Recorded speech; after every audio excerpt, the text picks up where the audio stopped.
Welcome to day 3 of our Passion Week devotionals. If you missed day 1 or 2 and you'd like to go back, they're available on our social media platforms.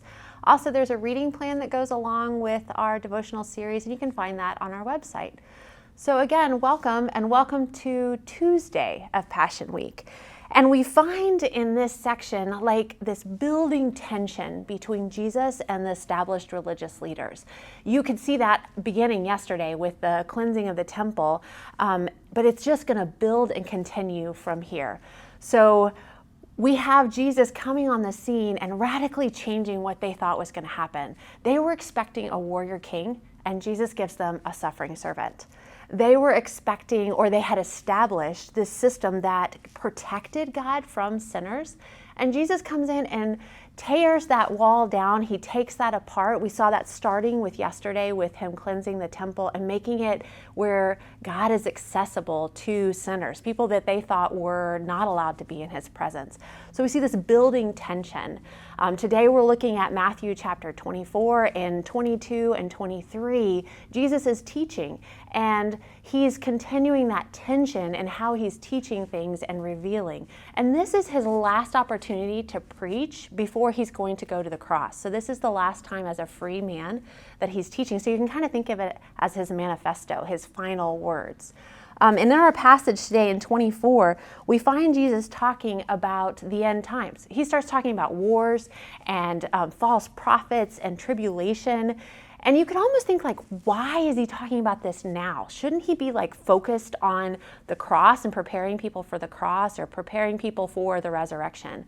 But the reality is that Jesus' life, his death, his resurrection, and his exaltation radically transform history and radically transform our lives. And so he's giving us a little picture of what is to come, because the cross isn't the end story. Even the resurrection isn't the end story. The end story is his exaltation.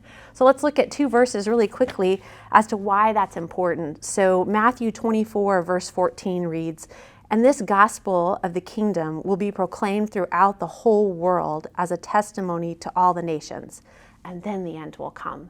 So this gospel Passion Week that's about to happen, that's going to go out to all nations. It's going to bring good news to individuals, to communities, to cities, to countries, to nations. It's going to make a radical difference. So one more verse that we're going to sneak over to Revelation, this time period that Jesus is talking about. Let's listen to one of the songs that is sung in Revelation chapter 5. It says, "Worthy are you," speaking of Jesus, "to take the scroll and open its seal, for you were slain, and by your blood you ransomed people for God from every tribe and language and people and nation. And you have made them a kingdom and priests to our God, and they shall reign on earth." So what is this end thing that we're looking at? Jesus' exaltation and the gospel going out to every tribe and every nation.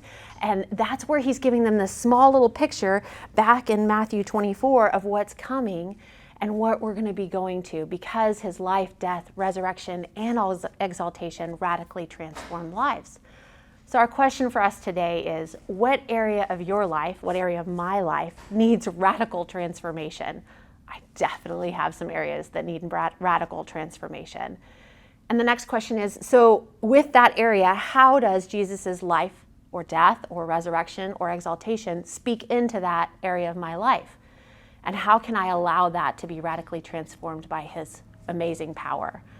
And lastly, what role can I play in helping other people's lives be radically transformed by Jesus' life, death, resurrection, and exaltation? It's an amazing week. One of my favorite weeks of the year is focusing on the gospel and the Passion Week. So I hope this has been encouraging to you. Join us again tomorrow as we look at what's going on Wednesday. Again, the reading plan is available on our website, and we would just love you to join us not only for this reading plan, but also for Easter weekend. You can check on our website the times of our services, and we would love to celebrate the resurrection of Jesus with you. Thanks for joining me.